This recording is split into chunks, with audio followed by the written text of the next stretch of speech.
Kaliakair DGF কার্ডের আওতায় খাদ্যশস্য বিতরণ, খুশি দুস্থ পরিবার।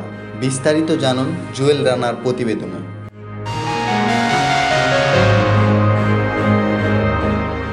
গাজীপুরের কালিয়াকৈর পৌরসভা ৭ নম্বর ওয়ার্ডের পবিত্র ঈদ উল ফিতর উপলক্ষে অতি দরিদ্র ও দুস্থ পরিবারের জন্য বিশেষ খাদ্যশস্য বিতরণ কর্মসূচি অনুষ্ঠিত হয়েছে। সোমবার ২৪শে মার্চ ২০২৫ সকাল ১২টায় চান্দুরা সরকারি প্রাথমিক বিদ্যালয়ের প্রাঙ্গণে এই বিতরণ কার্যক্রম অনুষ্ঠিত হয়। এ সময় উপস্থিত ছিলেন উপজেলা সমাজসেবা অফিসার জনাব মোহাম্মদ মিজানুর রহমান। তিনি দুস্থ ও অসহায়দের মাঝে বিজিএফ কার্ডের বিপরীতে খাদ্যশস্য তুলে দেন। এই কর্মসূচির আওতায় প্রত্যেক পরিবারের জন্য ১০ কেজি করে চাল বরাদ্দ দেওয়া হয়েছে।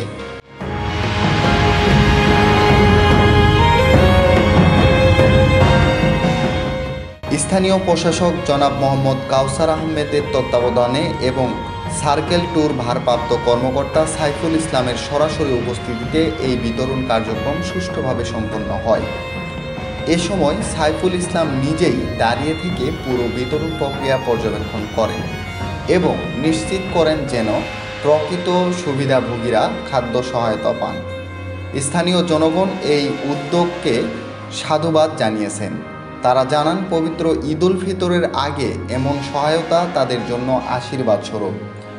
দুস্থ ও অসহায় পরিবারের সদস্যরা সমাজসেবা অফিসার মোহাম্মদ মিজানুর রহমান সহ সংশ্লিষ্ট সকলের প্রতি কৃতজ্ঞতা প্রকাশ করেছেন এবং তাদের জন্য দোয়া করেছেন। এ ধরনের উদ্যোগ ভবিষ্যতেও অব্যাহত থাকবে বলে স্থানীয় প্রশাসনের পক্ষ থেকে জানানো হয়েছে। জাকির হোসেন, দৈনিক সূর্যোদয়।